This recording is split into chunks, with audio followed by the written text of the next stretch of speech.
వీడలేని ఆశ చేరలేని బంధం 36 ప్రేమికులను విడదీస్తే నీకు పెళ్లి కాకుండా అయిపోతావు జీవితంలో ఒంటరిగా మిగుల్తావు చిన్నగా గోనుక్కుంది అతడి వెనుక కాని అతనికి ఆ మాటలు వినిపించాయి అతను వెనక్కి తిరిగి వీణావైపు చూసి ఇంకేదో అనబోయి ఒక నవ్వు విసిరి సైలెంటుగా వెళ్ళిపోయాడు ఆ తర్వాత సీనియర్ అప్పగించిన పేపర్స్ బయటకు తీసి అన్ని జాగ్రత్తగా అరగంటపాటు చదువుతూ అనుమానమున్న చోట పెన్సిల్తో అండర్లైన్ చేసుకొంది తర్వాత తనకి కలిగిన అనుమానాల గురించి ఆలోచిస్తూ రెండోసారి దాన్ని చదివింది మూడిట్లో 2 అనుమానాలు తొలగిపోవడంతో రబ్బర్తో 2 పెన్సిల్ గీతలను చెరిపేసింది ఇంకొకటి దానిమీద ఓ క్వెరీని రాసి ఆఫీసుకి పంపటానికి ఆ ఫైల్ని అవుట్ ట్రేలో ఉంచింది తర్వాత చెంపకు చెయ్యి ఆనించుకుని మరో ఫైల్ తీసుకుని రాస్తూ ఆలోచనలో పడిపోయింది మళ్ళీ జైవర్ధన్ తనకప్పగించిన పని చెయ్యగలనా సీనియర్ దగ్గరనుండి ఆ డాక్యుమెంట్ని ఎలా తీసుకోవాలి నిజం తెలిస్తే అతన్నన్ను క్షమించగలడా సీనియర్ తనని క్షమించకపోవడం అటుంచి పాపం నేనావిడికి అన్యాయం చేసినట్లవుతుంది లాయర్ల మీదనే నమ్మకం కోల్పోయిన సురేఖగారికి నేనీ విధంగా చేస్తే లాయర్లందరూ ఇంతే అని ఆమెకొక చివరి ఆశగా ఉన్న మామీద పూర్తిగా నమ్మకం పోయినప్పుడు జీవితం మీదనే విరక్తి కలుగుతుంది ఆవిడకు ఆ విరక్తి ఆవిడ చావుకు కారణమైతే ఆ చావుకు నేను కారణం అప్పుడా పాపం నన్నంటుకుంటుంది నిరాశతో చనిపోవాలనుకుంటున్న మాకు ఆశగా నేనున్నాను అంటూ వచ్చావు మా ప్రాణం ఉండాలో పోవాలా నీమీదే ఉంది అన్న సురేఖగారి మాటలు గుర్తుకొచ్చాయి వీణకు ఇప్పుడతడికి నేనా డాక్యుమెంట్ ఇవ్వకపోతే నన్ను ఏ విధంగా బ్లాక్మెయిల్ చేస్తాడు అన్న భయం పట్టుకుంది వీణకు రాత్రంతా నిద్రపట్టక అటూ ఇటూ దొర్లుతూ తన వీక్నెస్ తనకి తెలుసు అందుకే తననిలా బ్లాక్మెయిల్ చేస్తున్నాడు తను అతని వలలో చిక్కుకోబోతోంది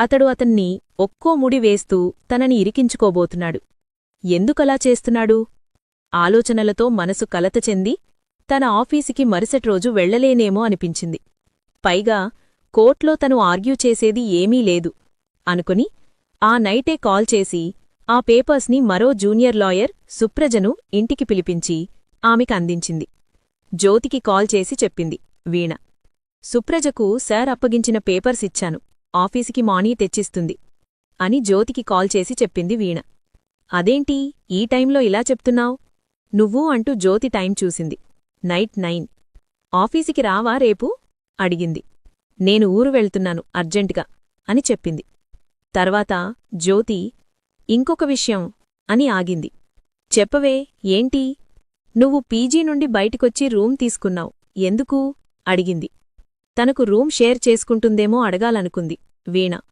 తను ఒంటరిగా ఉంటే అనర్థాలు ఎన్ని జరుగుతాయో అందుకే వీణ ఒక ఆలోచనకు వచ్చింది అదేం జ్యోతి నువ్వు రూమ్ షేరింగ్ ఎందుకు చేసుకోలేదు ఒంటరిగా ఉంటున్నావా అద్దె ఎక్కువ అవుతుందేమో కదా అడిగింది అప్పుడప్పుడు అమ్మా నాన్నవాళ్లు మంత్కోసారి వస్తూ ఉంటారు ఫ్రెండ్స్తో రూమ్ షేరింగ్ అంటే నాకు నచ్చదు ఫ్రెండ్స్ మధ్య ఒకే రూమ్ షేర్ చేసుకుంటే కొన్ని మనస్పర్ధలు వస్తూ ఉంటాయి తప్పనిసరిగా ఇవన్నీ కొన్ని భరించవలసి వస్తుంది అవన్నీ ఎందుకు అని నేను ఒంటరిగా ఉండదలుచుకున్నాను చెప్పింది జ్యోతి ఆ మాట జ్యోతి చెప్పటంతో తనింకేమీ రూమ్ షేరింగ్ అడగలేకపోయింది ఇంకెక్కడ ఒంటరిగా ఉండేకంటే ఇక్కడ ఉండడమే బెటరేమో ఒక మాట అడుగుతాను చెప్తావా అడిగింది జ్యోతిని అడుగు వీణా మొహమాటమెందుకు నీకు మేనత్త బావగారు ఇలాంటి బంధుత్వం ఉందా అడిగింది ఉన్నారు వీణా కాని మా అత్త చాలా గయ్యాలి మా అత్త కొడుకున్నాడు అతడికి నన్నిచ్చి పెళ్లి చేయాలని మా నాన్నమ్మ ఆశ కాని మా అత్తవాళ్లు ఆస్తిపరులు కాస్త రాజకీయముంది మునిసిపల్ చైర్మన్ మా మావయ్య వాళ్లంత బప్పవాళ్లం కాదు మేము నేను నాన్న అమ్మ మా ఊరికి వెళ్తే నన్ను మా బావకు చేసుకోమని అడగటానికి వస్తున్నామనుకొని భయపడేది కావాలని వేరే విధంగా గొడవలు పడేది మా నాన్నమ్మ నన్ను పెళ్లి చేసుకోమని బావన అడిగిందట అప్పుడు మా నాన్నమ్మతో మా అత్తయ్య కొట్లాడింది నీకెవరు చెప్పారు నా కొడుకును బంధుత్వంలో ఇచ్చుకోను అని మా నాన్నమ్మ ఇంటికి బావను పంపించదంట మా అత్తయ్య ఈ విషయం తెలిసాక అమ్మా నాన్న మాత్రమే అప్పుడప్పుడు సంవత్సరానికోసారి నాన్నమ్మను చూడ్డానికి వెళ్తూ ఉంటారు నేను మాత్రం పెద్దమనిషయ్యాక ఒకసారి వెళ్లాను ఆ తర్వాత వెళ్లలేదు అని చెప్పింది జ్యోతి వీణ ఆలోచనలో పడింది మా అత్త ఎంత మంచిది ఇలాంటి అత్తయ్యకు నేను దూరంగా ఉండాలా ఆలోచించింది తప్పదు దూరంగా ఉంటేనే విలువలు పెరుగుతాయి లేదంటే ఆ జైవర్ధన్ దగ్గర తను ఇంకా ఎంత విలువలు పోగొట్టుకోవాల్సి వస్తుందో అతడి నీడకూడా పడనంత దూరంగా ఉండాలి అలా అనుకుంటే రేపు రవీంద్రన్ని పెళ్లి చేసుకుంటే అతను ఆ ఇంట్లోనే ఉంటాడుగా అని గుర్తొచ్చింది. రవిని తీసుకొని ఎక్కడికైనా వేరు కాపురం పెట్టాలి. కాని అప్పుడు అత్తయ్య దూరమవుతుంది కదా. దీనివల్ల అతన్నే ఏదో ఒక నెపమోసి అతన్ని ఇంటి నుండి బయటకు పంపించేస్తే సరి కసిగా అనుకుంది. ఏదైనా అనుకున్నంత తేలిక కాదవి. నెరవేర్చాలంటే ఎన్ని యుద్ధాలు చెయ్యాలో. ముఖ్యంగా మనసుతో యుద్ధం చెయ్యాలి. తర్వాత మనుషులతో యుద్ధం చెయ్యాలి. దాన్ని చెయ్యగలరా? ఆలోచిస్తున్న వీణను జ్యోతి పలకరించటంతో ఎందుకలా అడుగుతున్నావు అడిగింది జ్యోతి. లేదు, రూమ్ షేరింగ్కి ఒకరడిగారు అందుకు అని మాట మార్చి చెప్పింది. ఉంటాను జ్యోతి అని ఫోన్ పెట్టేసింది వీణ. పతనం పయనిస్తున్నప్పుడు మనిషిగా బ్రతకాలనుకున్న ఈ సమాజం చీల్చి చెండాడుతుంది. అన్యాయం చేసినవారి మెప్పు పొందాలనుకుంటే గడ్డిపోచల్లా చూస్తారు. సంస్కృతి దిగజారుతున్నప్పుడు వ్యక్తి విలువలు కూడా దిగజారుతాయి. ఆ సత్యం లేటుగా తెలుసుకున్న వీణ తనకు జరిగిన అవమానానికి తీరని వేదనతో వీణ ఫీవర్ తెచ్చుకుంది. చీకటి అంతా కరిగిపోయి వెలుగులోకం వరదలా వచ్చి పడిన విషయాన్ని కూడా గమనించే స్థితిలో లేదు వీణ. ఒళ్లంతా నొప్పులు, శరీరం నిప్పుల్లో కాలుతున్నట్టుంది. అందుకే ఆమెకు తెలియకుండానే ములుగుతూ ఉంది. ఉన్నట్లుండి ఇలా అయిపోయింది. బాగా చలాకీగా తిరుగుతూ ఉండేది. ఎందుకు ఉన్నట్లుండి ఫీవర్ వచ్చింది? డాక్టర్ అడుగుతోంది శారద. ముందుగా ఈ టాబ్లెట్ మింగించండి చెప్పింది డాక్టర్. పడుకున్న వీణను లేపి, మౌనీ వాటర్ బాటిల్ ఇవ్వు, టాబ్లెట్ వేయాలి. దిండుమీద తలపెట్టి పడుకున్న వీణ తలను పైకి ఎత్తి పట్టుకుని తన కాలుమీద పడుకోబెట్టుకుని వీణ నోరు తెరవమని చెప్పి ముందుగా కొన్ని వీణ నోట్లో టాబ్లెట్ వేసి కొన్ని నీళ్లు పోసి మింగు అని వీణ నునుపైన శంఖంలాంటి కంఠంమీద చేతితో నిమ్మరుతుంది. మగతలోనే టాబ్లెట్ మింగింది వీణ. నేను పనిలోకి లేటుగా వచ్చాను. పొద్దున్నే వచ్చి చూసుంటే పొద్దున్నే చెప్పేదాన్ని. మిద్దెపైనున్న ముసలాళ్లు కూడా లేరు, తిరుపతి వెళ్లారంట అని మౌని శారదకు చెప్తోంది. కారణమేమిటి? ఉన్నట్లుండి ఫీవర్ ఎందుకు వచ్చేసింది మా వీణకు? మళ్లీ అడుగుతోంది శారద. కారణమేమీ వేదు, ఒళ్ళు వేడి చేసింది. లోపల ఉన్న వేడి అప్పుడప్పుడు పైకి చూపుతూ అటు మొటిమల ద్వారానో ఫీవర్ ద్వారానో బయటికి చూపుతూ ఉంటుంది. తన బుగ్గమీద ఉన్న మొటిమెటి ఊడండి ఎంత ఎర్రగా పొంగి ఉందో. దాన్ని బట్టే అర్థమవుతోంది తన ఒంట్లో వేడి చాలా ఉంది. ప్రస్తుతం బాగా చల్లని జ్యూసులు ఇస్తూ ఉండమని చెప్పి వెళ్ళింది. ఎలాగో మా ఇంటికి తీసుకొచ్చాను, జాగ్రత్తగా చూసుకుంటాను చెప్పింది శారద. అలా వీణ స్పృహలో లేకుండా తన ఇంట్లో జ్వరంతో పడి ఉంటే శారద హాస్పిటల్కి తీసుకెళ్లి తర్వాత వీణను శారద ఇంటికి తీసుకువెళ్ళింది. వీణ గదిలోకి జైవర్ధన్, రవీంద్ర, రాఘవరెడ్డి అందరూ వీణ దగ్గర కొద్దిసేపు కూర్చొని చూసి వెళ్లారు. రవీంద్ర మనసు ఆగలేనంటోంది. వీణ దగ్గర కూర్చొని తనకు సేవలు చెయ్యాలనుంది. వీణకు ఫీవర్ రావడానికి కారణం నిన్న తమిద్దరి మధ్య రొమాంటిక్ వల్ల తమ శరీరాలు వేడిని నిట్టూర్పు గాలుల వల్లనే ఫీవర్ వచ్చింది అని అనుకుంటున్నాడు. వీణ తనని లోపలికి రమ్మనలేక పొమ్మనలేక చూసిన చూపు గుర్తొస్తోంది రవికి. ఇంకా ఉంది.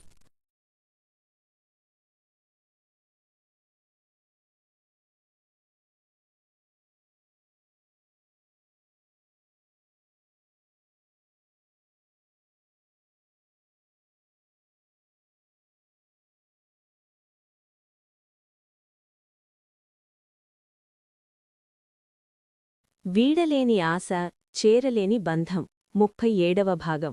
వీణకు బ్రెడ్డు పాలు తినిపించి మళ్లీ కిచెన్ వైపుగా వెళ్లిన శారద అప్పుడప్పుడే రాకుండా ఒక ప్లాన్ వేసిన రవీంద్ర వీణ గదిలోకి వెళ్లటానికి డోర్ శబ్దం కాకుండా తీశాడు. జైవర్ధన్ రూమ్ డోర్ తెరుచుకుంటుందేమోనని కాసేపు ఆగాడు. ఎలాంటి శబ్దం లేకపోవటంతో టక్కున వీణ గదిలోకి వెళ్లి తలుపు వేశాడు. ఆ సమయంలో జైవర్ధన్ రాష్ట్రంలో ఉన్నాడు. రవీంద్ర బయటికి వెళ్లటం గమనించలేదు. వీణ బ్రెడ్డు పాలు తినేసి బెడ్ రెస్టుకు ఆనుకుని నీరసంగా గుమ్మం వైపు చూస్తూ కాలు పట్టుకుని ఒత్తుకుంటూ ముఖమంతా నొప్పిని భరిస్తున్నట్లుగా పెట్టింది. అదే సమయంలో రవీంద్ర గదిలోకి వచ్చాడు. ఎలా ఉంది వీణ? ఫీవర్ తగ్గిందా? అడిగాడు. వీణ రవీంద్రవైపు చూడకుండా కళ్ళు తన పాదం వైపు వాల్చి అబ్బా అంది. ఏమైంది? బాడీ పెయినుందా? అంటూ వీణ చెయ్యి పట్టుకుని తల పట్టుకుని చూశాడు. కాలు తిమ్మిరిగా ఉంది రవి అంది. బెడ్ దిగి కాసేపు నడుస్తావా? అడిగాడు. లేదా మా ఇంటికి వెళ్ళిపోతాను చెప్పింది. ఇప్పుడు టైం ఎంతయిందో తెలుసా? రాత్రి 11 అయ్యింది అన్నాడు. అంత టైమయిందా? మరి నువ్వింకా పడుకోలేదు? అడిగింది. వీణ మాటల్లో నీరసం స్పష్టంగా కనిపిస్తోంది. ఇవాల్టి ఫౌండేషన్ అకౌంట్స్ చెక్ చేయటం ఇప్పుడే అయిపోయింది. వాటర్ తాగటానికి ఫ్రిడ్జ్ దగ్గరకు వెళుతూ మమ్మీ నీ గదినుంచి వెళ్లటం చూశాను వీణా, నాక్కూడా ఫీవరుంది అన్నాడు. అవునా? హాస్పిటల్కి వెళ్ళావా? అడిగింది. నాకు నీయంత ఎక్కువగా ఫీవర్ లేదులే, కాకపోతే మనిద్దరికీ ఫీవర్ ఎందుకొచ్చిందో అర్థమైందా అని డోర్ వైపు చూసి అడిగాడు. ఎందుకు? తనకు అర్థమైనా తెలియనట్లు అడిగింది. ఎందుకంటే అని వీణ చెవి దగ్గరగా పెదాలు చేర్చి హస్కీగా, మనిద్దరి రొమాంటిక్ సెన్సేషన్కు ఒక హగ్గు, ఒక లిప్లాక్ కూడా జరగలేదు అని చెప్పి వీణవైపు చూశాడు. అవునా అన్నట్లు చూసింది. అదిప్పుడిస్తే ఇద్దరికీ ఫీవర్ తగ్గుతుంది అన్నాడు. వీణ నోరు తెరిచి కళ్ళు పెద్దవి చేసి భయంగా చూసింది. నీరసంగా వడలిన ఆమె ముఖం ఇంకా ముద్దుగా కనిపిస్తోంది. ఆమె పెదాలు వడలిన గులాబీ రేకుల్లా కనిపించటంతో రవీంద్ర ఆకర్షితుడయ్యాడు. నాకు తెలీదు బాబూ అని చిన్నపిల్లలా చెప్పేసరికి రవీంద్రకు ముద్దొచ్చింది. జయవర్ధన్ మీద కోపం కూడా పెరిగింది. ఇక ఆలస్యం చేయకుండా బెడ్ దిగి కాస్త నడుస్తావా అన్నాడు. చేతి గడియారం చూసుకుంటూ ఇంకో 5 నిమిషాల్లో శారద వస్తుందని అతడికి తెలుసు. అంతవరకు పనిమనిషి శేషమ్మ ఆమెను లోపలికి రానివ్వదు. కాలు తిమ్మిరిగా ఉంది, మొన్నటి నుండి పడుకోవటం వల్ల కావచ్చు, అందుకే అత్తయ్య కోసం చూస్తున్నాను, కాస్త నడిపిస్తుందేమో అంది. ఒకసారి బెడ్ దిగి నడిస్తే బావుంటుంది అంది. సరే అని వీణకు సహాయం చేసి బెడ్ దించాడు. కాలు కింద పెట్టగానే గాజుముక్కలు గుచ్చినట్లుగా నొప్పి ఉఫ్ ఓహో అంటూ వణికింది. పాదం మంటపెడుతున్నట్లు అనిపించింది. నడవలేక పడిపోతుండగా రవీంద్ర అదే ఛాన్స్గా భావించి ఆమెను గట్టిగా హగ్ చేసుకున్నాడు. ఆ స్పర్శతో వీణ టెంపరేచర్ ఒక్కసారిగా పెరిగినట్లు అనిపించింది. వీణ కూడా రవి అనబోయి వెంటనే జయవర్ధన్ మాటలు గుర్తుకు వచ్చి భయంతో రవీంద్రను బలంగా తోసేసింది. ఊహించని రవీంద్ర తూలి పడిపోతుండగా అప్పుడే లోపలికి వచ్చిన జయవర్ధన్ అతన్ని పట్టుకున్నాడు. ఏం జరిగింది? ఎందుకొచ్చావిక్కడికి అన్నాడు సీరియస్గా. రవీంద్ర తడబడి, వాటర్ కోసం వచ్చాను. గదిలో వీణ ఒంటరిగా నడుస్తూ కింద పడిపోతుండగా పట్టుకోబోయాను. నన్నే తోసేసింది అన్నాడు. వీణ మీద అనుమానం రాకుండా చెప్పాడు. కాని అతడికి ఆశ్చర్యం. వీణలో అంత శక్తి ఎలా వచ్చిందో, తనను అలా బలంగా ఎలా తోసిందో అతను ఆశ్చర్యపోయాడు. అసలు కారణం జయవర్ధన్ మీద ఉన్న కోపం, అలాగే అతను చూస్తాడేమో అన్న భయం. రవీంద్రకు అర్థమైంది. ఆమె భయంతోనే తోసిందని అనుకున్నాడు. కోపం పెట్టుకోలేదు. వైరల్ ఫీవర్ కదా, నీకు అంటుకుంటుందని దూరంగా తోసింది, ఫీలవకు అని జయవర్ధన్ వ్యంగ్యంగా అన్నాడు. ఆ చూపులోని అనుమానం వీణను గాయపరిచింది. అతడిమీద ఉన్న కోపంతో ఫీవర్ కూడా పెరిగి కళ్ళు తిరుగుతున్నాయి. కాలు నొప్పి ఇంకా పెరిగింది. రవీంద్ర తన గదిలోకి వచ్చినా నన్ను అనుమానంగా చూడ్డమేనా? నేనున్న పరిస్థితి అర్థం చేసుకోకుండా ఇలా చూడ్డమేమిటి అనిపించింది. ఆ కళ్లల్లో సూదులు గుచ్చాలి కాదు, గోనసంచుల దబ్బనాలు గుచ్చాలి అని కోపంగా అనుకుంది. అక్కడ ఉన్నవాళ్ల ముఖాలు చూడలేక ముసుక్కప్పుకుని పడుకుంది. శారద వచ్చి, ఎక్కడికి వెళ్లావు పెద్దమ్మా? ఒంట్లో వేడి, కాళ్లు తిమ్మిరి ఉన్న పిల్లను ఒంటరిగా వదిలేస్తావా అన్న జయవర్ధన్ మాటలకు వీణకు ఏడుపొచ్చింది. శారద చెప్పింది, వీణకు పాలు బ్రెడ్డు తినిపించి కిచెన్ బయట పడుకున్న శేషమ్మకు తలనొప్పి అని టాబ్లెట్ ఇచ్చాను. ఆమె కొడుకుతో హాస్పిటల్ పంపించాను అని. ఏమైంది? మీరిద్దరూ ఈ రూంలో ఉన్నారు అని అడిగింది. రవీంద్ర అదే చెప్పాడు. అత్తయ్యా, నేను మా ఇంటికి వెళ్తా అని వీణ బొంగురు గొంతుతో చెప్పింది. ఈ టైంలోనా? ఇప్పుడు వెళ్ళేం చేస్తావు అని అడిగింది. ఏం చేయకపోయినా మా ఇంట్లో నాకు ప్రశాంతంగా ఉంటుంది అంది. వెంటనే జయవర్ధన్ వ్యంగ్యంగా, ఒంటరితనానికి అలవాటు పడిన వాళ్లకు జనాల్లో ప్రశాంతత దొరకదు అన్నాడు. ఆ మాట వీణను గాయపరిచింది. తనని ఇంతగా అవమానిస్తున్నారు, తనమీద ఎలాంటి గౌరవం లేదు. అతనిపై కోపం పెట్టుకోలేక బాధను అణుచుకుంది. గొంతు పూడుకుపోయింది. మాట్లాడాలనుంది. ఇప్పుడే మా ఇంటికి తీసుకెళ్ళండి, నాకిక్కడ ఉండాలని లేదు అని అరవాలనుంది. కాని గొంతు రావడం లేదు. మౌనంగా ఉండటంతో ఇంకో 2 రోజులు పంపను అని శారద చెప్పింది. ఆ తర్వాత తెల్లవారే వరకు కూడా వీణ ముసుగు తీయలేదు. ఫీవర్తో పాటు అతను అన్న మాటలు ఆమెను ఇంకా బాధించాయి. ఆ కోపంలో రవీంద్రమీద కూడా కోపం వచ్చింది. ఇదంతా రవీంద్ర వల్లే. ఎందుకు రావాలి? తన గదికి వచ్చాడనుకో, ఎందుకు హక్ చేసుకున్నాడు అననుకుంది. ఇకపై ఇలాంటి అవకాశం ఇవ్వకూడదని నిర్ణయించుకుంది. నేరుగా రవీంద్రను పెళ్లి చేసుకుని ఇంటికి తీసుకెళ్లమని చెప్పాలి. జయవర్ధన్ ముందు అతనితో అన్యోన్యంగా ఉండాలి. అది చూడలేక జయవర్ధన్ ఓటమిని అంగీకరించి స్టేట్స్కి వెళ్ళిపోవాలి. కసిగా, పంతంగా, దృఢంగా ఆ నిర్ణయానికి వచ్చేసింది వీణ. ఇంకా ఉంది.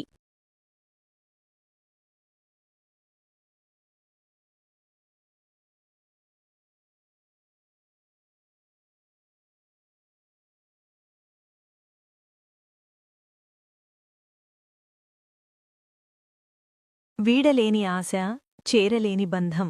38వ భాగం. రవీంద్రతో తన పెళ్లి జరగనిచ్చేలా లేడు జై. అత్తయ్యవాళ్లకి ఏదో ఒకటి చెప్పి మా పెళ్లి జరగకుండా ప్లాన్ వేస్తాడేమో, అందుకే అంత కాన్ఫిడెంట్గా ఈ పెళ్లి జరగనివ్వను అని ఛాలెంజ్ చేసి చెప్తున్నాడు. కనుక రవీంద్రాను జైవర్ధన్ మాయలో నుండి బయటికి లాగేసి తన మాట వినేలా చేసుకోవాలి. తనవైపు తిప్పుకుని కన్విన్స్ చేసి ఎవ్వరికీ తెలియకుండానే రవి నా మెడలో తాళికెట్టేలా చేసుకుని ఇంటికి రావాలి. జైకి ఓటమిని చవిచూపాలి. జై ముందే రవీంద్రతో అన్యోన్యంగా ఉండాలి. అది చూడలేక ఓటమిని అంగీకరించలేక జై స్టేట్స్కు వెళ్ళిపోవాలి. కసిగా పంతంగా దృఢంగా ఆ నిశ్చయానికి వచ్చేసింది వీణ. ఆ మరుసటి రోజు వీణ ఫీవర్ పూర్తిగా తగ్గిపోయినా కాస్త నీరసంగా ఉండటంతో మా ఇంటికి వెళ్ళిపోతాను అత్తయ్యా అన్నా కూడా శారద పంపించలేదు. నీ మొహం ఇంకా ఎంత వీక్గా ఉన్నావో చూడు, మీ ఇల్లు ఎవరెత్తుకుపోరులే, ఇల్లు ఇల్లు అంటూ ఒకటే నసపెడుతున్నావ్ చిరుకోపంగా అంది శారద. చెప్పాను కదా పెద్దమ్మా, తను ఒంటరిగా ఉండటానికి అలవాటు పడిపోయిందిలే. ఆ వయసును మనసును అర్థం చేసుకోవాలి. నీకింకా ఇప్పటికాలం వయసులో ఉన్నవారి ఫీలింగ్స్ని అర్థం చేసుకునే నాలెడ్జ్ లేదు. నువ్వు అమాయకురాలివి అన్నాడు. అది వీణకు అర్థమయ్యి పిచ్చ కోపంతో జైని ఏమీ చెయ్యలేక కోపంగా చూసింది. నాకేమీ అర్థం కాలేదు అంటూ జైవైపు చూస్తూ అడిగింది శారద. నువ్వు ప్రేమతో ఆమెను ఉండమంటున్నావు, ఆమె మాత్రం మన మధ్య ఉండటానికి ఇరిటేట్గా ఫీలవుతుంది. తన ప్రైవసీకి మనం అడ్డుగా ఉన్నాము, అది నీకు అర్థం కావటంలేదు అంటూ కొత్తగా శారదలో వీణమీద నెగటివ్ థాట్స్ కలగజేయడానికి జైవర్ధన్ చేస్తున్నాడని వీణకు అర్థమైపోయింది. నీకు వెళ్లాలనుంటే వెళ్ళు అన్నాడు జై. ఇదిగో లాయర్గారు, ఇది కోర్టు కాదు, ప్రతిదాంట్లో కలగజేసుకోకు. మా అత్తతో నేను మాట్లాడుతున్నాను, మా ఇద్దరి మధ్య ఏం మాట్లాడుకున్నా తమరు కలగజేసుకోకండి అంది. నీకు అత్తయితే నాకు పెద్దమ్మ, మా పెద్దమ్మ అమాయకురాలు. నీ మాటల్లోని అర్థాన్ని అంతరార్థాన్ని గ్రహించలేక ప్రేమతో నిన్ను ఇక్కడ బందీ చెయ్యాలనుకుంటోంది. అందుకే నీకు ప్రైవసీ ఇవ్వటానికి నేను కలగజేసుకోవాల్సి వస్తోంది. మా పెద్దమ్మని ప్రేమని మీ ప్రైవసీ కోసం తిట్టుకుంటావని అన్నాడు. ఓ అని జుట్టు పీక్కోవాలి అనిపించింది. ప్రైమసీ. ఆ రోజు తనని అలా చూసి ఇలా వ్యంగ్యంగా మాట్లాడుతున్నాడు. ఏంటయ్యా నీ బాధ? ముఖ్యంగా నీ ప్రైవసీకి నేను అడ్డుగా ఉన్నట్లున్నాను. ఇప్పుడు నేను నీకు చెప్పానా ఒంటరిగా ఉండాలి అని? నా మనసులో ఉన్న ఆలోచన తమరేదో సైకాట్రిస్ట్లాగా కనిపెట్టేసినట్టు మీకు మీరేదో అనేసుకుని అత్తయ్యకు చెబితే నిజమే అనుకుంటుంది. నేను రేపు కోర్టుకు వెళ్ళాలి. నా ఆర్గ్యుమెంటుంది కోర్టులో. నేను వెళ్ళి నా ఆపోజిట్ లాయర్ని గెలవకుండా చెయ్యాలి. ప్రస్తుతం నా ఆలోచన అది. నేను వెళ్ళి కొన్ని నోట్స్ ప్రిపేర్ అయ్యి పాయింట్లు నోట్ చేసుకోవాలి అత్తయ్యా అంది. సరేలే రవీంద్రా అని పిలిచింది. రవి వచ్చాడు. నువ్వెలాగా ఆఫీస్కి వెళ్తున్నావుగా, వీణను జాగ్రత్తగా ఇంటి దగ్గర డ్రాప్ చేసి వెళ్ళు చెప్పింది శారద. ఇంకో 2 డేస్ ఉండు వీణా, నువ్వు నీరసంగా ఉన్నావు, ఒంటరిగా ఎందుకుండటం, మళ్ళీ కళ్ళు తిరుగుతాయేమో అన్నాడు. రాఘవరెడ్డి కూడా అదే మాట చెప్పాడు అక్కడికి వచ్చి. ఆ మాట ఇప్పటికీ 10 సార్లు చెప్పాను, ఇక నాకు ఓపిక లేదు, చెప్తే వినట్లేదు అంది శారద. ఇప్పుడు ఇడ్లీ తిని హార్లిక్స్ తాగాక హెల్దీగానే అనిపిస్తుంది. వెళ్తాన్లే మామయ్య, ఊరికే ఉంటే కళ్ళు తిరిగినట్లుంటాయి, పనిలో పడితే అనిపించదు అని చెప్పింది. ఏం కాదు, ఆ నోట్సేవి ఇక్కడికే తెచ్చిస్తాను, ప్రిపేరవ్వు అన్నాడు రవీంద్ర. రవీంద్ర వైపు చూసి పంపించు ప్లీజ్ అన్నట్టుగా రిక్వెస్టుగా చూస్తోంది వీణ. వీణ కనుసైగను రవీంద్రతో పాటి జైవర్ధన్ చూశాడు. వారిద్దరికీ వీణ రిక్వెస్ట్ వేరుగా అనుకున్నారు. రవీంద్ర హ్యాపీగా ఫీలయ్యాడు. జైవర్ధన్ కోపంగా రగిలిపోయాడు. నిజంగానే బాగున్నావా? ఏది అలా నడువు చూద్దాం అన్నాడు రవి. నిజంగా బాగున్నాను చూడు అని వీణ కాస్త వేగంగానే నడిచింది. హాల్లో గుమ్మానికి కాస్త దగ్గరగా వెళ్ళింది. నిజమే, బ్రేక్ఫాస్ట్కు ముందు తూలి పడిపోబోయావు, ఇప్పుడు బాగానే నడుస్తున్నావు. ఓకే, ఇంటి దగ్గర డ్రాప్ చేస్తాను, కీస్ తెచ్చుకుంటాను అని రవీంద్ర మెడపైకి వెళ్లాడు. వాడి కార్ రిపేర్లో ఉంది. వాడు బైక్లో వెళుతున్నాడు ఆఫీస్కి. బైక్లో కూర్చోలేవు, కార్లో డ్రాప్ చేస్తాను, కార్ కీస్ తెస్తాను అని జైవర్ధన్ కూడా మరోవైపు మెట్లమీద నుండి పైకి వెళ్లాడు. వారిద్దరికీ ప్రైవసీ ఇవ్వకూడదని అతని అభిప్రాయం. నన్ను ఎవ్వరూ డ్రాప్ చేయడానికి అవసరం లేదు. మామయ్య, అత్తయ్యా, బాయ్ అని మరో మాటకు అవకాశమివ్వకుండా వేగంగా వెళ్తోంది. అరే, ఇంటి దగ్గర డ్రాప్ చేస్తామంటున్నారు కదా ఇద్దరు, ఎవర్ని కాదని వెళ్తున్నావు అన్నాడు రాఘవరెడ్డి.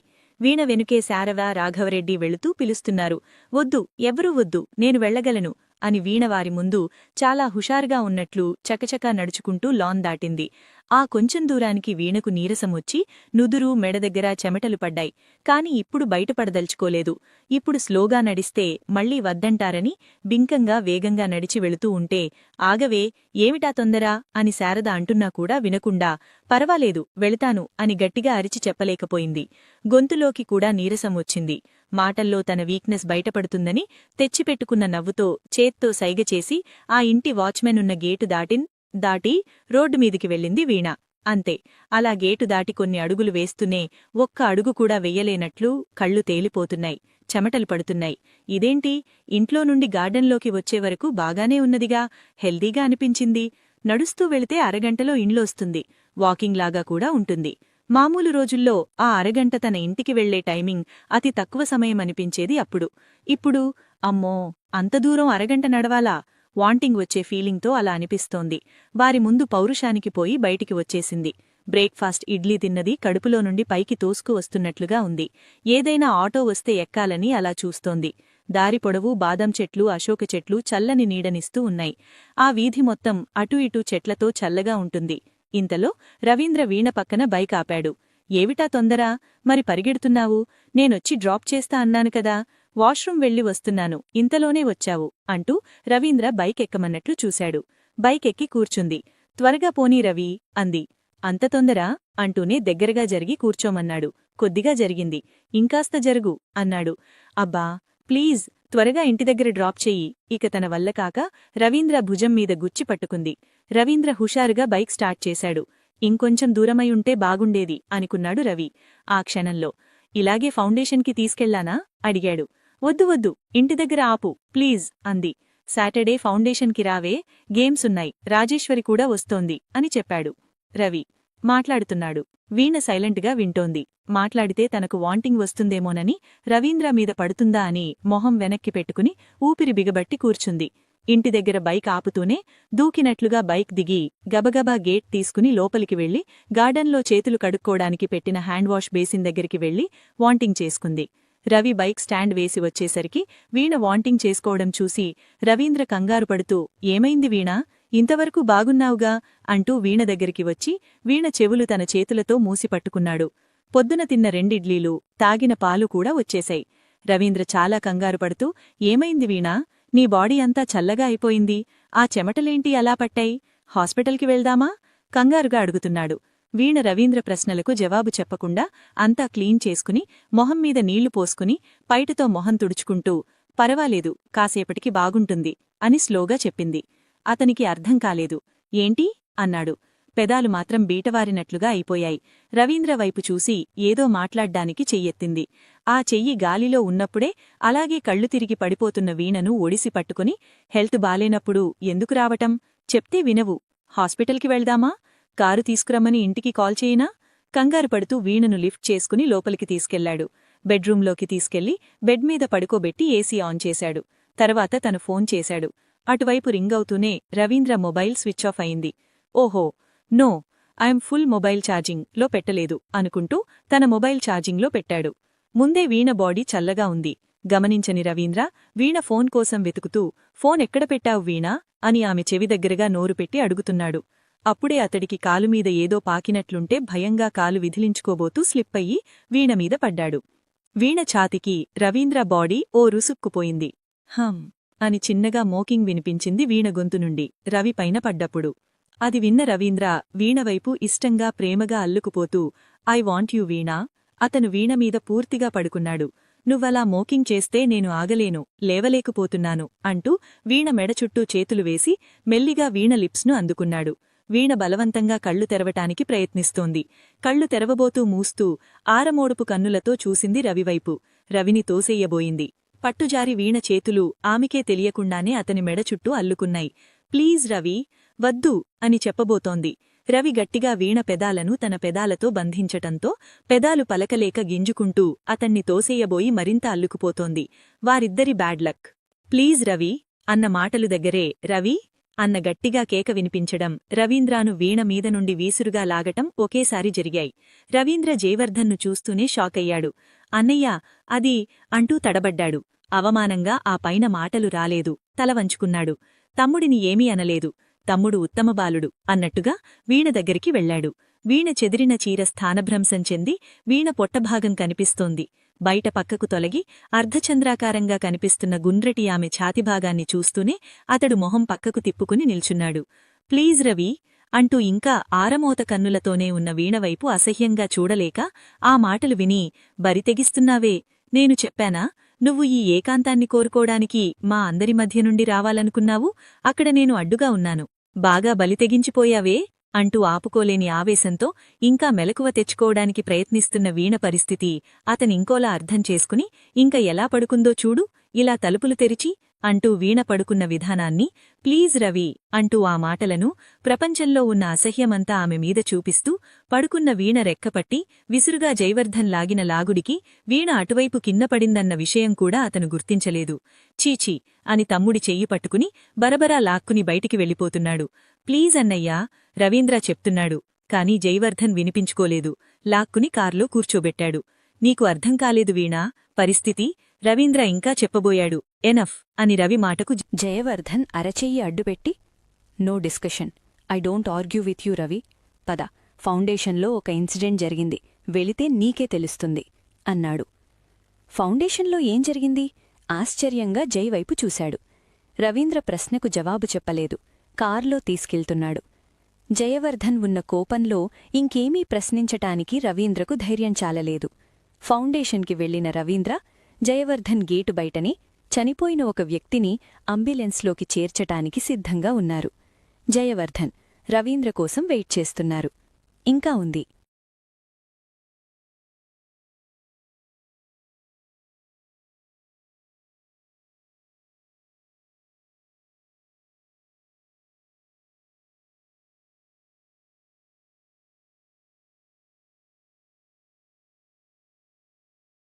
వీడలేని ఆశ చేరలేని బంధం ఎపిసోడ్ 39.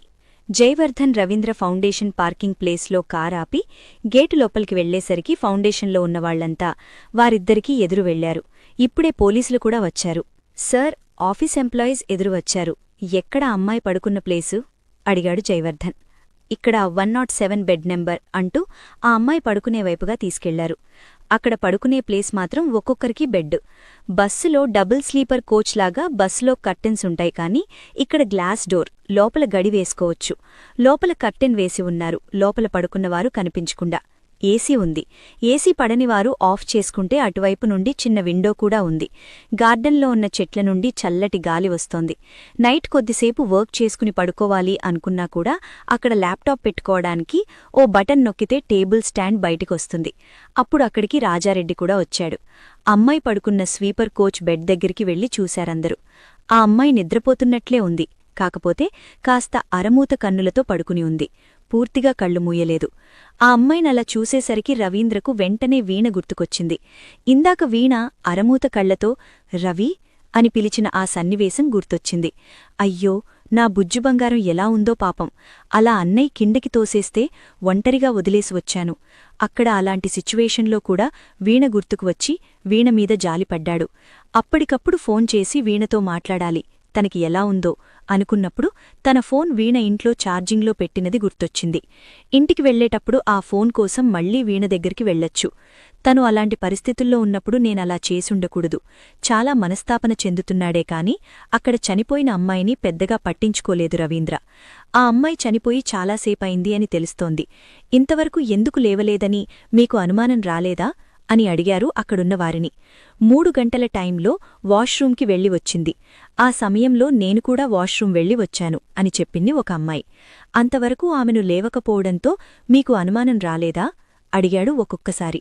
తను వర్క్ ఎక్కువగా ఉంటే లేటుగా పడుకుని లేటుగా లేస్తుంది, అందుకే అలాగే పడుకుందనుకున్నామని, తర్వాత చాలా టైమైంది ఇంకా లేవలేదని డోర్ కొట్టాము. అది ఓపెనైంది. వెళ్లి చూసి పిలిస్తే పలకలేదు, అందుకే ఆఫీస్కి తెలియచేశాము అని చెప్పారు. అంటే మీరెవరూ డోర్ లోపల లాక్ చేసుకోరా అడిగాడు ఎస్ఐ. డోర్ లాక్ చేసుకుని పడుకుంటాం సార్, అలా వేసుకోమని ఇక్కడ చేరినప్పుడే చెబుతారు కూడా.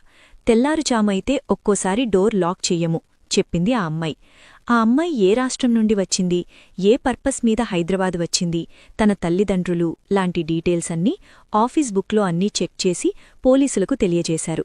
వాళ్ల తల్లిదండ్రుల ఫోన్ నెంబర్ తీసుకున్నారు కనుక ఆ నంబర్కి కాల్ చేశారు. ఆ అమ్మాయి ఫ్యామిలీ వచ్చాక మాకు ఇన్ఫార్మ్ చేయండి అని జైవర్ధన్ ఆఫీస్లో ఉన్న ఆఫీస్ మేనేజర్కి, మరి బాధ్యతగా ఉద్యోగంలో ఉన్న మరో 4కి ఆ బాధ్యతలు అప్పగించి, ఎస్ఐ పరశురాంకు ఏ ఇన్ఫర్మేషన్ కావాలన్నా మీరు ఇవ్వండి అని రాఘవరెడ్డి చెప్పారు. ఫౌండేషన్కి ఎలాంటి చెడ్డపేరు రాదు కదా అన్నయ్యా, ఇన్నేళ్ల నుండి ఒక్కసారి కూడా ఇలాంటివి జరగలేదే, ఎందుకిలా జరిగింది అని రవీంద్ర కాస్త భయపడ్డాడు. రాఘవరెడ్డి రవీంద్ర భుజం తట్టి, డోంట్ వరీ, 10 ఏళ్ల క్రితం జెంట్స్ సెక్షన్లో కూడా ఇలాగే చనిపోయారు. తర్వాత నార్మల్ డెత్ అని తెలిసింది. వారి హెల్త్ ప్రాబ్లం వల్ల చనిపోయారని రిపోర్టు వచ్చింది. ఇప్పుడు అలాగే అనుకుంటున్నాను. చూద్దాం ఎలా చనిపోయిందో. హాస్పిటల్ నుండి రిపోర్ట్లు వస్తాయిగా. ఆ అమ్మాయి ఫ్యామిలీ వచ్చాక ఏం చెప్తారో వెయిట్ చేద్దాం అని చెప్పాడు రాఘవరెడ్డి. ఆ అమ్మాయిని అంబులెన్స్లో హాస్పిటల్కి తీసుకెళ్లాక ఆ 107 రూమ్ ప్రస్తుతం లాక్ చేశారు పోలీసులు. కేవలం అక్కడ పడుకోవడానికి మాత్రమే రూమ్స్ విడిగా ఉన్నాయి. తినడానికి, వర్క్ చేసుకోవడానికి అంతా ఓపెన్ హాల్ ఉంటుంది. ఓపెన్ హాల్లో 20 మెంబర్స్ ఒక పెద్ద హాల్, అలా చాలా పెద్ద హాల్స్ ఉన్నాయి. హాల్లో ఖరీదైన ఇంపార్టెంట్ సోఫా, టేబుల్స్, చైర్లు ఉన్నాయి.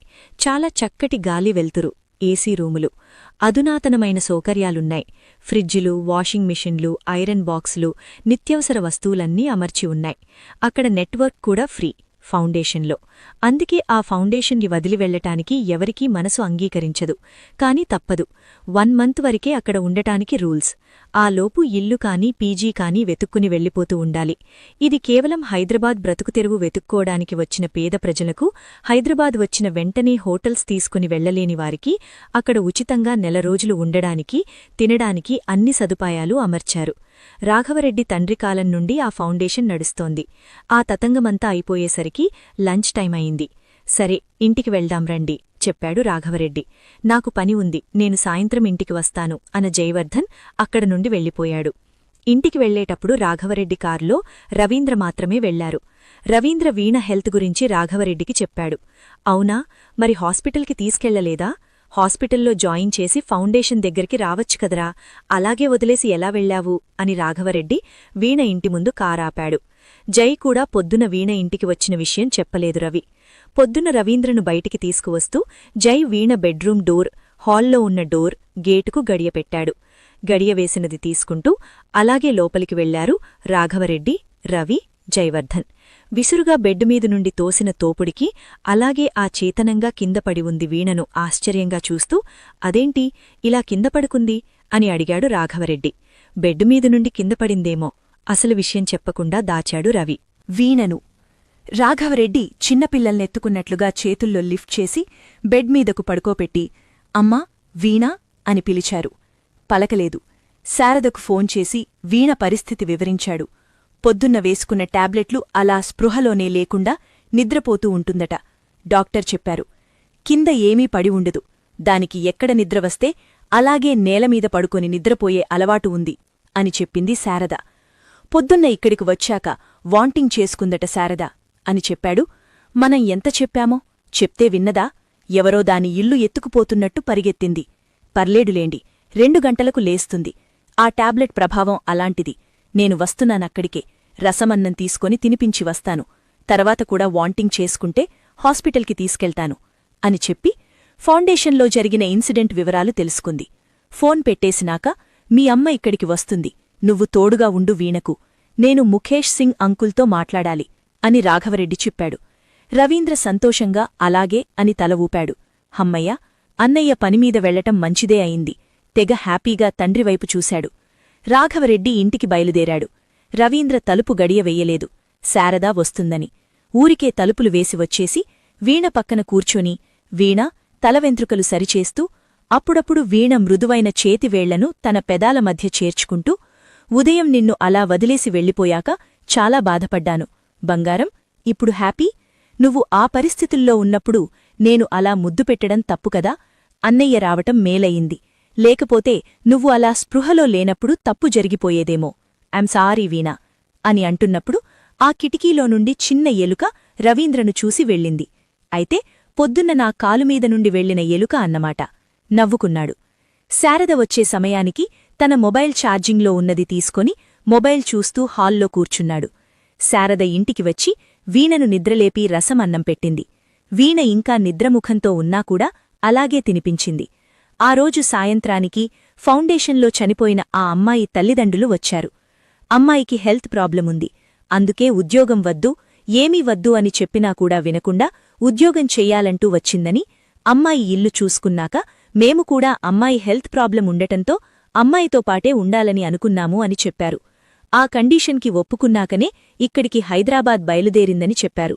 మా నిత్య ఫోన్ చేసి ఫౌండేషన్ గురించి చాలా గొప్పగా చెప్పిందని, చాలా మంచి సెక్యూర్ ఉందని కూడా వాళ్లు చెప్పారు. ఈ విషయం మీడియాకు చెప్పారు. మీడియాలో కూడా ఫౌండేషన్ గురించి ఎలాంటి రుమరు లేకుండా అంతా సవ్యంగా జరిగిపోయింది. నిత్య హెల్త్ ప్రాబ్లంగా చనిపోయిందని కూడా రిపోర్ట్లు వచ్చాయి. అందరూ ఊపిరి పీల్చుకున్నారు. తర్వాత రోజు వీణ ఇంటికి జైవర్ధన్ రావటం, ఆమెను బెడ్మీద నుండి తోసివేయటం, ఆమెను అని అసహించుకోవడం ఇవేవీ తెలియవు.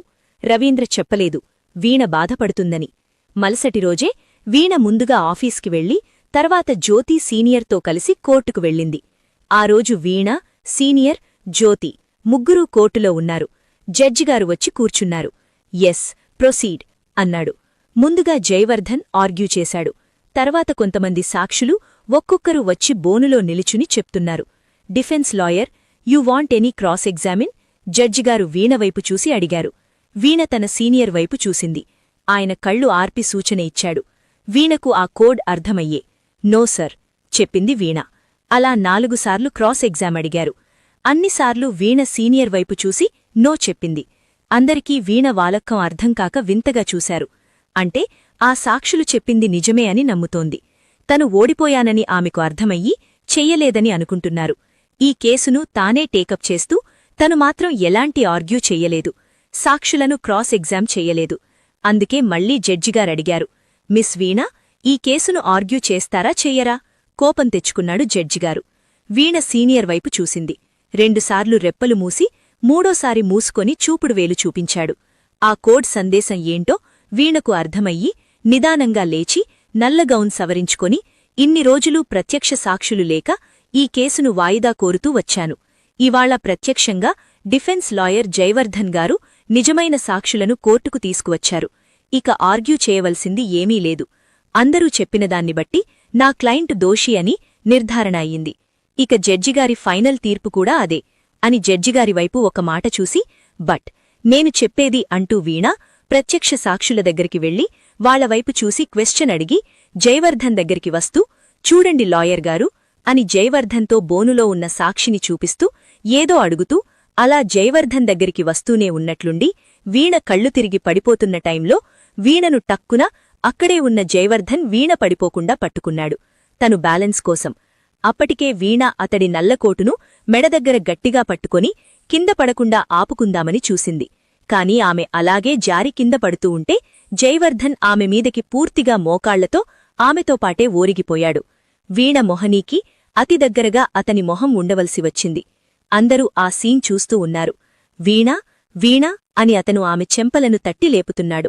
ఎవరికో వాటర్ తెమ్మని చెప్తున్నాడు అతను. వీణ చేతిలో ఉన్న తన నల్లకోటును చిన్నగా విడిపించుకొని తీసుకెళ్లి అక్కడే ఉన్న టేబుల్ మీద పడుకోపెడుతున్నాడు. ఈ సీనంతా అక్కడే లాయర్లు అందరూ ప్రత్యక్షంగా ఆశ్చర్యంగా ఏం జరిగిందో అన్నట్లు చూస్తున్నారు. ఎవరో నీళ్లు తెచ్చి జైకి ఇచ్చారు. అతను నీళ్లు చల్లాడు వీణమీద. వీణ ఎలాంటి కదలికా లేకుండా పడుకునే ఉంది. సీనియర్ వీణ దగ్గరకు అస్సలు రాలేదు, కంగారు పడలేదు. జస్ట్ చిన్నగా మెడ మాత్రమే తిప్పిచూశాడు. సీనియర్ మనస్తత్వం జ్యోతికి నచ్చలేదు. కోపం వచ్చింది. ఈయనగారికి మనస్సంతా ఉందా అనుకొని ఇక తనే కంగారుగా వీణ దగ్గరికి వెళ్ళిపోబోయింది. సీనియర్ ఆపాడు. జ్యోతి, ఈ కేసును 14వ తారీఖుకు వాయిదా కోరమని చెప్పి పంపాడు. జ్యోతి ఒకసారి వీణవైపు చూసి బాధపడుతూ సీనియర్కు ఎదురు చెప్పలేక లేచి కేసును 14వ తారీఖుకు వాయిదా కోరింది. జడ్జిగారు ఓకే చెప్పాక జ్యోతి వీణ దగ్గరికి వెళ్ళింది.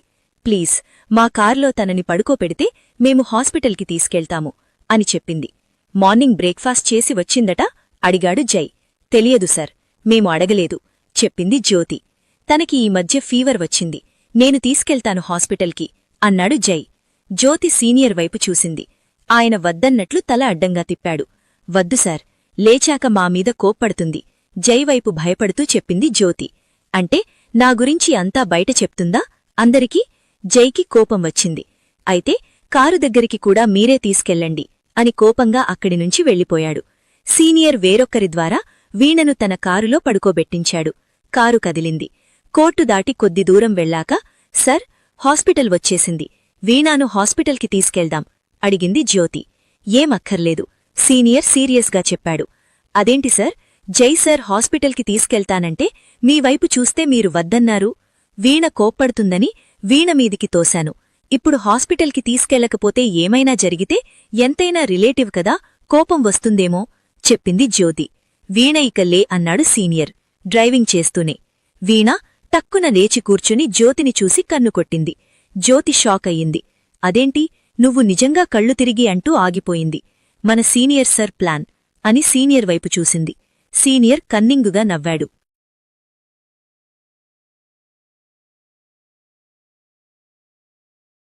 వీడలేని ఆశ చేరలేని బంధం ఎపిసోడ్ 40. వీణ జ్యోతి కంగారు పడుతుంది. మీరు లేవండి అన్నాడు సీనియర్. వీణ టక్కున లేచి కూర్చుని జ్యోతివైపు చూసి కన్నుకొట్టింది. అదేంటి, నిజంగా నువ్వు నిజంగా కళ్ళు తిరిగి పడిపోలేదా ఆశ్చర్యంగా అడిగింది. జైవర్ధన్ చివరి సాక్ష్యాన్ని ఎక్కడో సీక్రెట్గా దాచి టైంకి తీసుకొచ్చాడు. అక్కడ జడ్జిగారు ఫైనల్ తీర్పిచ్చేస్తే శిక్ష పడిపోతుంది అని సీనియర్ సార్ ఇలా చెయ్యమన్నారు అని చెప్పింది వీణ. మరి సాక్ష్యాలన్నీ కరెక్ట్గా ఉన్నాయి, సాక్షికి శిక్ష పడాల్సిందే కదా అడిగింది జ్యోతి. ఆమె హత్య చేసింది అని మనకు తెలుసు, కాని చెయ్యలేదని మనం వాదిస్తూ వచ్చాము. ఆ హత్య చెయ్యలేదని మనం నిరూపింపచెయ్యాలి. అందుకు కొంచెం టైం కావాలి. ఆ హత్య ఆమె చెయ్యటంలో న్యాయముంది. కనుకనే మన క్లయింట్ హత్య చెయ్యలేదని మనం వాదిస్తున్నాం. ఇందులో మనం గెలవాలి. మన క్లయింట్ ఆశయాన్ని గెలిపించాలి. ఇలా ఫైనల్ తీర్పులో మన దగ్గర ఇక ఎలాంటి సాక్ష్యాధారాలు లేవు. అసలైన ప్రత్యక్ష సాక్షిని తీసుకొచ్చారు కనుక మనం బాటం చెందినట్లుగా ఉండకుండా వాదిస్తూ అలా పడిపోతే వాయిదా కోరే అవకాశముంది అని చెప్పాడు సీనియర్. వీణ కొద్ది రోజుల వరకు కోర్టుకు వచ్చి వాదించటానికి వెళ్లకుండా తన ఆరోగ్యరీత్యా రెస్టు తీసుకుంటున్నట్టు జడ్జిగారికి తెలియచేద్దాం. ఇక ప్రస్తుతం మన దగ్గర ఏ ఆధారాలు లేవు. ఇక ఎలా నిరూపింపచెయ్యాలో సార్ అడిగింది జ్యోతి. 14వ తారీఖు లోపల, అంటే ఇంకా చాలా టైముంది. ఈ లోపల ఏం చెయ్యాలో చెబుతాను. రేపు సాటర్డే సండే ఈ 2 రోజులు బాగా స్టడీ చేసి మండే రోజు ప్లాన్ సి ఏంటో చెప్తాను. Plan A, plan be success కాలేదు. ప్లాన్ సి పక్పక మనదే గెలుపు కావాలి. మండే ఎర్లీ మార్నింగ్ ఆఫీస్కి రండి. మీకొక పని అప్పచెప్పాలి ఆలోచనగా చెప్పాడు సీనియర్. Okay sir. కొద్దిసేపు చర్చలు సాగాక మరికొన్ని నిమిషాల తర్వాత అందరూ ఆఫీసుకు చేరుకున్నారు. కొంచెం అనుకోగా తడబాటుగా అడిగింది. సార్, సురేఖగారి ల్యాండ్ కబ్జా డాక్యుమెంట్లో ఒకసారి స్టడీ చేసి ఇస్తాను. నేను రాజశ్రీ. నాకు కొన్ని పాయింట్లల్లో ఏదో రాంగ్ ఉన్నట్లుంది. డాక్యుమెంట్ ఒకసారిస్తే ఇంటికి తీసుకెళ్లి మండే తీసుకొస్తాను. ఇస్తారా సార్ అడిగింది వీణ. ఇవాళ ఆఫీస్కి వచ్చే ముందు మళ్లీ గుర్తుచేశాడు జైవర్ధన్. అతని మీద కోపంతో ఏమీ చేయలేక ట్రై చేస్తానని చెప్పింది వీణ. నువ్వు రాసిన పాయింట్లు నేను కరెక్షన్ చేశానన్నానుగా, ఆ కేసును నేను టేకప్ చేస్తున్నాను. ఆ డాక్యుమెంట్ సేఫ్గా నా దగ్గరే ఉండాలి. వాటిని ఎలాగో కష్టపడి సంపాదించాము అని చెప్పటంతో సైలెంట్ అయిపోయింది వీణ. సీనియర్ దగ్గర్నుంచి ఎలా తీసుకోవాలి, ఏం చెయ్యాలో పాలుపోవట్లేదు. ఆఫీస్లో సీనియర్ వచ్చేలోపు ఉదయం వెతికింది. ఎక్కడా కనిపించలేదు. ఆఫీస్కి వెళ్లి స్కూటీ తీసుకుని వీణ బయల్దేరుతుంటే జ్యోతి తన రూమ్కు రమ్మని పిలిచింది. నెక్స్ట్ వీక్ వస్తాన్లే జ్యోతి, ఇవాళ ఫ్రెండ్ దగ్గరికి వెళ్ళాలి. తను లంచ్ టైంలో కాల్ చేస్తే అస్సలు లిఫ్ట్ చేయలేదు. నా మీద అలకగా ఉంది అని చెప్పి ఇంటికి కూడా వెళ్లకుండా ఫ్రెండ్ ఇంటికి బయల్దేరింది వీణ. సాయంత్రం 5 గంటలు. డ్రైవ్ చేస్తున్న కారు పెద్ద ఇంటి ముందు వచ్చి ఆగింది. కార్ హారన్ వినగానే వాచ్మెన్ గేట్ తీశాడు. కారు పోర్టికోలోకి వచ్చి ఆగుతూనే లోపల అక్కడే లాన్ పక్కగా కొత్తవి 2 కార్లు ఆగి ఉన్నాయి. డ్రాయింగ్ రూంలో నుంచి చాలామంది ఉన్నట్లుగా సందడిగా మాటలు వినిపించాయి. ఎవరొచ్చారు అనడిగింది 27 సంవత్సరాలు అమ్మాయి వాచ్మెన్ను. అమ్మగారి ఫ్రెండ్స్ వచ్చారు మేడం అన్నాడు వాచ్మెన్. కార్ కీస్ అతనికిచ్చి లోపలికి వచ్చింది. కార్ గ్యారేజ్లో అతను పెట్టగలడు. వచ్చావా చిన్ని అని ఎదురుగా వచ్చింది. కట్టు బొట్టు అందంగా హుందాగా రెడీ అయ్యుంది 50 సంవత్సరాలు ఉన్న మహేశ్వరి అనే ఆవిడ. ఎక్కడికైనా వెళ్లినా వెళ్లకపోయినా ఎప్పుడూ ఫ్రెష్గా రెడీ అయ్యుంటుంది, టీవీ సీరియల్లో వారిలాగా. హాల్లో ఖరీదైన సోఫాలలో నిండా మహేశ్వరి ఫ్రెండ్స్ 10 మంది దాకా కూర్చుని ఉన్నారు. లేటెస్ట్ డిజైన్ ఫ్యాన్సీ శారీస్ ఒకరికి మించి ఒకరు బాగున్నది కట్టుకున్నారు. ఖరీదైన పర్ఫ్యూమ్ అంత సువాసనతో ఆ గదంతా వ్యాపించింది. రాజేశ్వరి హాల్లోకి వస్తూనే మా రాజీ అంటూ కూతురు భుజాల చుట్టూ చేతులు వేసి తీసుకువచ్చి అక్కడ ఉన్నవారికి పరిచయం చేసింది. రాజీ వారిని ఎప్పుడూ చూడలేదు, కొత్తవారిలా ఉన్నారు. అక్కడ ఉన్నవారి చూపులను పట్టించుకోనట్లుగా టైర్డ్గా ఉంది. ఫ్రెష్ అయి వస్తాను మమ్మీ అని వాళ్లక్కూడా వినయంగా చెప్పి పైకి వెళ్ళిపోయింది. రాజేశ్వరి మెట్టెక్కి పైన ఉన్న తన పడక గదిలోకి వచ్చింది. ఒకసారి గట్టిగా గాలి పీల్చి వదిలింది. తల్లి, తండ్రి, ఫ్రెండ్ గాని బంధువులు గాని ఎవరి ముందు నుండే అయినా వస్తే ఇలాగే అనిపిస్తుంది. ఎందుకంటే వారందరి చూపుల్లో వారి కొడుకులకు చేసుకోడానికి చూసేవాళ్లే. అందం, అణుకువ, ఇటు రాజకీయం అటు బిజినెస్లో పేరు ఉన్నవారి కూతురు రాజేశ్వరి కోడలు తమ ఇంటికి వస్తుందేమో అని ఆశపెట్టుకునేలా చేస్తుంది తల్లి మహేశ్వరి. కనుక ఊపిరి బిగించి పట్టుకున్న గాలిని తన రూంలోకి వస్తూనే వదిలేసి వాష్రూంలోకి వెళ్లి ఫ్రెష్గా స్నానం చేసి జుట్లల్లో క్లిప్ లాగేసి హెయిర్ ఫ్రీగా వదిలేసి బెడ్ మీద కూర్చుంది. అలా వచ్చి కూర్చుంటానే మహేశ్వరి పైకి వచ్చింది.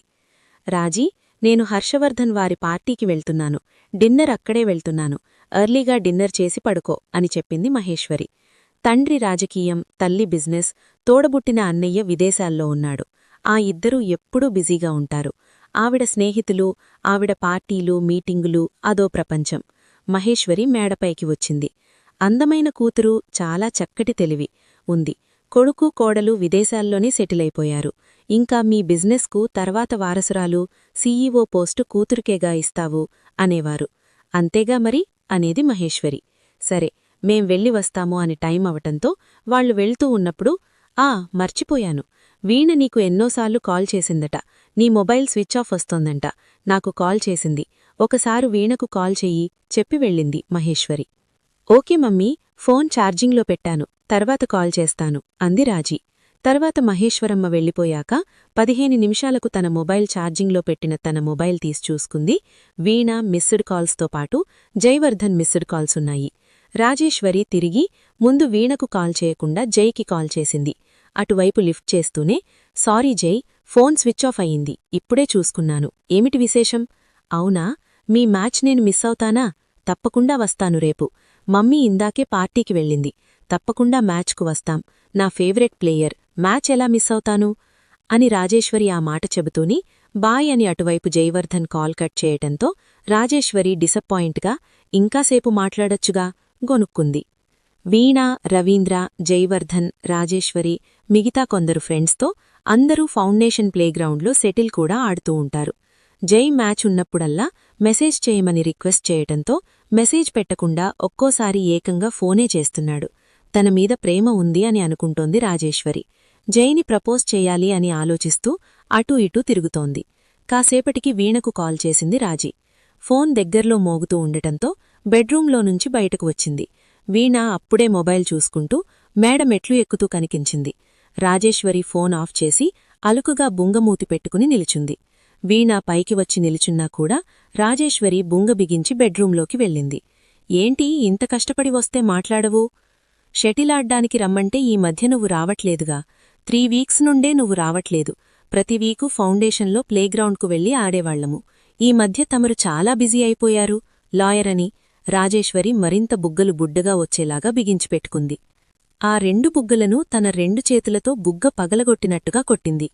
అబ్బా, నొప్పి, చెంపలు కందిపోయాయేమో చెంపలు దిద్దుకుంటూ వీణవైపు కోపంగా చూసింది రాజేశ్వరి. రేపు వెళ్దాంలే అని చెప్పటానికి వచ్చాను. ఫోన్ చేయవచ్చనుకో, మమ్మీ పార్టీకి వెళ్తోందటగా, నీకు కంపెనీగా కాసేపు టైం స్పెండ్ చేయమని చెప్పిందందుకే. రేపు రవీంద్ర మ్యాచ్ ఉంది, రమ్మన్నాడు అని చెప్పింది వీణ. ఇప్పుడే జై కూడా కాల్ చేశాడు. మ్యాచ్ ఉంది, రమ్మన్నాను అని చెప్పాను. అలా ఇద్దరూ కాసేపు మాటల్లో పడ్డారు. వీణకు జ్యూస్, స్నాక్స్ పనివాళ్లతో తెప్పించింది. వీణ మొహం కడుక్కుని అక్కడే ఫ్రెష్ అయింది. ఉన్నట్టువంటి వీణ వేళ్లు నొక్కుతూ జైకి ప్రపోజ్ చేయబోతున్నాను, ఉప్పు పుట్టాడంటావా అడిగింది రాజేశ్వరి. ప్రపోజ్ చేసి చూడు, ఏం చెబుతాడు? నిజానికి జై రాజేశ్వరికి సూట్ కాదని వీణ అభిప్రాయం. రాజేశ్వరి అమాయకురాలు, మంచి మనసు ఉంది. కాని జై కన్నింగ్ వీణకు నచ్చలేదు. అందుకే అతడితో పెళ్లి కాకపోవటం బెటర్. మంచివాళ్లు రాజేశ్వరి జీవితంలోకి రావాలని కోరుకుంటూ ఉంది వీణ. జైని పెళ్లి చేసుకుంటానని చెప్పాను. మమ్మీ కూడా చెప్పింది. జైకి ప్రపోజ్ చేసి చూడు, కాదంటే వేరే సంబంధం చూస్తాను అంటోంది. సరే, అడిగి చూడు, నువ్వు బాగా చెప్పింది వీణ. ఓసారి మీ శారదా అత్తయ్యకు చెప్పకపోయావా? జైకి నేను బాగా సూటవుతానని, మంచి అమ్మాయిని అని వీణకు చెప్పింది రాజీ. అదేదో సామెత చెప్పినట్లుంది. రవీంద్రతో నా పెళ్లి విషయమే ఎవ్వరూ ఎత్తట్లేదని నేననుకుంటున్నాను. అయినా ఆ జై పెళ్లైతే కాని మా పెళ్లి కాదట. అందుకే నువ్వు ప్రపోజ్ చేసి అతడితో నీకు పెళ్ళెప్పుడవుతుందా అని మేం వెయిట్ చేస్తున్నాం. ఆ పనేదో తొందరగా చెయ్యవే తల్లీ అంది నవ్వుతూ. అలా ఇద్దరూ కాసేపు మాట్లాడుకున్నాక బయల్దేరింది వీణ. కొద్ది దూరం వెళ్ళాక స్కూటీ పంచరయ్యింది. మై గాడ్, ఇక్కడ రిపేర్ చేసే గ్యారేజ్ కూడా దగ్గర్లో లేదే ఆలోచిస్తూ స్లోగా దిక్కులు చూసుకుంటూ వెళ్తోంది. అప్పుడే అటుగా జై కారు వెళ్తూ వీణను చూసి కార్ స్లో చేసి, ఏంటి లాయర్ గారు, హాస్పిటల్ బెడ్ మీద ఉండాల్సిన దానివి ఇలా రోడ్డుమీద స్కూటీ తుస్సుకుంటూ వెళ్తున్నావు? వీణవైపు అనుమానంగా చూస్తూ అడిగాడు. వీణ పట్టుబడ్డ దొంగల ఇక్కడికి ఇటువైపుగా రాడే అనుకుంటూ అతనికి సమాధానం చెప్పకుండా స్కూటీ తుస్సుకుంటూ వెళ్తోంది. ఏం జవాబు చెప్పాలో తెలియలేదు. కార్లో కూర్చోమంటాడా? ఆహా, అసలు కూర్చోకూడదు అనుకుంటున్నప్పుడే అక్కడికి కారు వచ్చి ఆగింది. వీణ, కమ్ అన్నాడతను. వీణ పరిచయం లేని వ్యక్తి. జై ముందు కావాలని తెలిసినట్లుగా హాయ్, లిఫ్టిస్తారా అడిగింది. ఎంత భాగ్యం, మీ కాలు మా కార్లో మోపటమే మహాభాగ్యం అంటూ అతను కారు డోర్ ఓపెన్ చేసి పట్టుకున్నాడు. వీణ జైవైపు పొగరగా చూసి స్కూటీకి లాక్ చేసి అతడి కారెక్కింది. అంతే, అలా ఎక్కుతూనే కారు దుమ్ములేస్తున్నట్లుగా స్పీడందుకుంది. అతడివైపు షాకింగ్గా చూసింది వీణ. ఎవరతను? వీణను ఎవరు తీసుకెళ్ళింది? జై నియమించిన వ్యక్తినా? ప్రొఫెషన్లో శత్రువులా? నెక్స్ట్ ఎపిసోడ్లో వెయిటింగ్ ఇంకా ఉంది.